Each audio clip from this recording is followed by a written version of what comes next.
C'est un village de rêve, à quelques kilomètres de Monaco. Et il y a 3 ans et demi, le théâtre d'un drame. Le 26 septembre 2011, dans cette maison, un Allemand de 48 ans, Drost Nothoff, est découvert pendu à la poutre de son salon.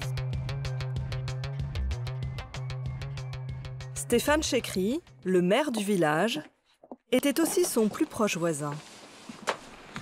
Ça faisait pas très longtemps qu'il était là, ça devait faire peut-être 3-4 mois. C'est une maison meublée qui est en location. C'est un monsieur qui travaillait beaucoup, donc on le voyait de temps en temps quand il partait, de temps en temps quand il rentrait. Quelqu'un de discret? Quelqu'un de très discret.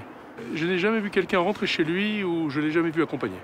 Pour moi, au départ, c'est un suicide. C'est comme ça que ça m'est indiqué, c'est un suicide.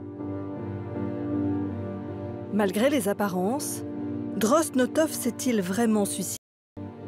Pourquoi cet homme à qui tout semblait réussir aurait-il mis fin à ses jours? À la tête d'une société d'événementiel sur Internet, il s'était spécialisé dans la vente de billets VIP pour les grands matchs de foot, de croisières en yacht ou de courses de Formule 1 pour de riches Allemands. Un business très lucratif. En 2008, il affiche 800 000 € de bénéfices et ne montre aucun signe de mal-être. Alors, dans son petit village natal en Allemagne, quand son frère apprend son suicide, il ne peut pas y croire.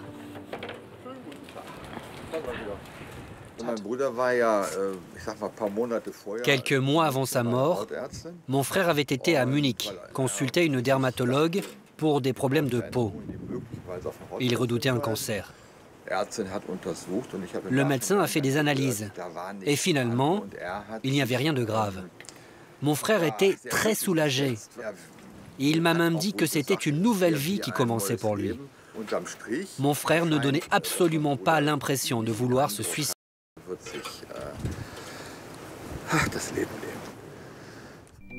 Le frère de Drost n'est pas le seul à avoir des doutes. En France, plusieurs détails attirent l'attention des gendarmes. Le colonel Marchand est en charge de l'enquête. Il y avait en particulier cette histoire de nœud du pendu qui était un petit peu bizarre, un nœud très inhabituel chez les personnes qui se suicident. Et l'autopsie a révélé un certain nombre de caractéristiques qui, sans être formelles, pouvaient laisser penser que la personne était décédée avant d'avoir été pendue. Drost Nothoff a-t-il été assassiné? Et si oui, à qui profite le crime?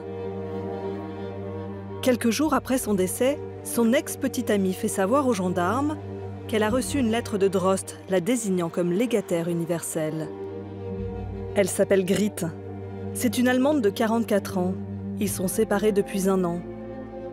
Quand il prend connaissance de ce testament, le frère de Drost ne peut y croire. Cette lettre est censée avoir été écrite de la main de mon frère. Mais nous, on s'est immédiatement rendu compte que ce n'était pas du tout son écriture. On est allé à la gendarmerie de Aise. On leur a montré l'écriture manuscrite de mon frère et la lettre en question. Le gendarme a regardé et il a dit non. Même un aveugle verrait que ça ne colle pas. Ils ont demandé l'avis d'un graphologue qui a confirmé que cette lettre était très probablement un faux. Pour les enquêteurs, Grit devient alors le suspect numéro 1. Issue d'un milieu modeste, elle a rencontré Drost en 2005 à Düsseldorf, par le biais d'une petite annonce.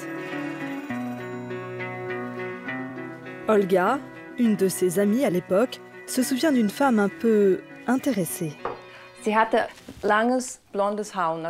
Elle avait de longs cheveux blonds naturels. Tout le monde l'appelait l'ange blond à cause de ses beaux cheveux.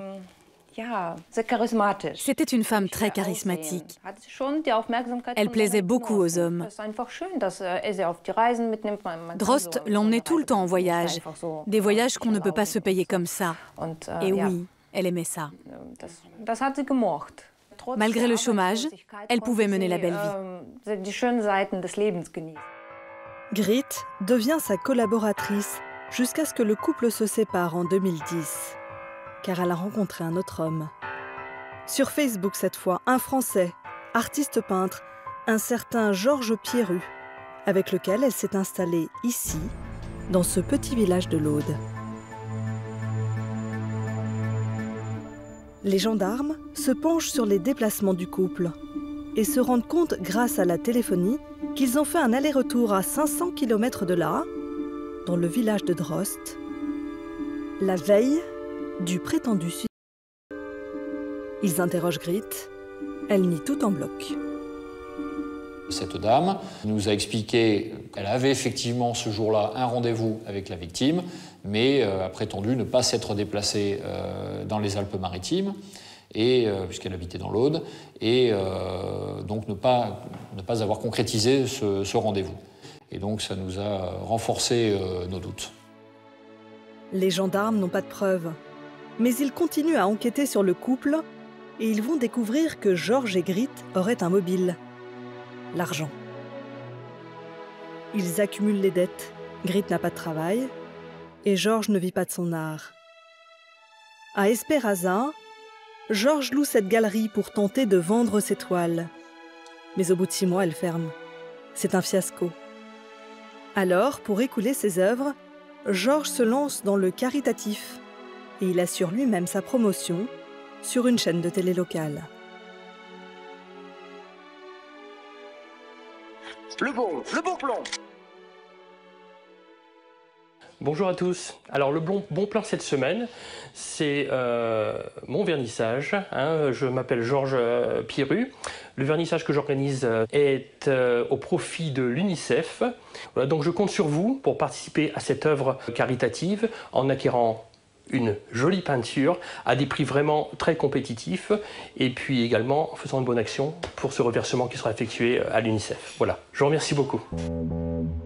Avec Grit, il loue cette maison du centre-ville sur 3 étages pour un loyer mensuel de 450 €.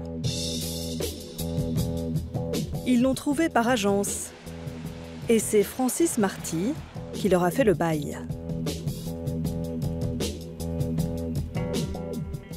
Il y a eu un mois et demi où ils ont eu des problèmes de paiement du loyer. Et après, on a reçu un avis de la Banque de France comme quoi ils étaient en redressement, surendettement. Voilà. Les gendarmes s'aperçoivent aussi que pour meubler sa maison, Grit utilise une carte bancaire professionnelle que Drost lui a laissée. Elle dépense 3 000 €. Drost aurait-il mal réagi? Les relations se seraient-elles tendues entre les deux ex? Après 3 ans et demi d'enquête, les gendarmes décident d'en avoir le cœur net et ils vont jouer leur va-tout. Le 20 janvier dernier, ils placent Georges et Grit en garde à vue à Nice. En toute fin d'audition, après presque 48 heures, Georges finit par craquer, puis Grit à son tour. Maître Emmanuelle Vial, son avocate à l'époque, était présente. Il arrive un moment où il est difficile de nier, il est difficile de ne pas assumer. Elle a à la fois avoué et vomi ses aveux parce que physiquement elle a été très malade. À partir du moment où elle s'est libérée, il y a vraiment une libération physique, donc elle a été prise de vomissements. Grit et Georges reconnaissent s'être rendus chez Drost le 25 septembre 2011 sous prétexte de lui rendre les 3 000 €. En route, le couple aurait acheté une corde et une barre de fer pour le tuer, puis maquiller le meurtre en suicide. Qui a fait quoi? Comment les deux amants se sont-ils répartis les rôles? L'avocat de Georges Pierru, maître Nagara Valmy, tente de minimiser le rôle de son client. J'ai eu un peu ce sentiment, cette impression que sa compagne était quelqu'un avec une personnalité plus forte que celle de mon client et qui pourrait avoir un ascendant sur lui et que lui aurait peut-être pu commettre l'irréparable quelque part par amour. Dans un premier temps, Grit a prétendu être restée dans la cuisine au moment des faits. Mais depuis, elle et son amant sont revenus sur leurs aveux. Le frère de Drost, lui, est convaincu que Grit et son compagnon sont coupables. C'est un deuxième traumatisme, plus de 3 ans après les faits. On ne reparle que de ça dans toute la famille. C'est le genre de situation qui fait remonter les souvenirs. On repense à lui. Tout refait surface. C'est très douloureux. Le frère de Drost attend maintenant que les 2 suspects soient renvoyés aux assises. Incarcérés à la maison de Nice, Georges et Grit sont tous les 2 mis en examen pour assassinat et tentative d'escroquerie. Ils risquent la prison à perpétuité.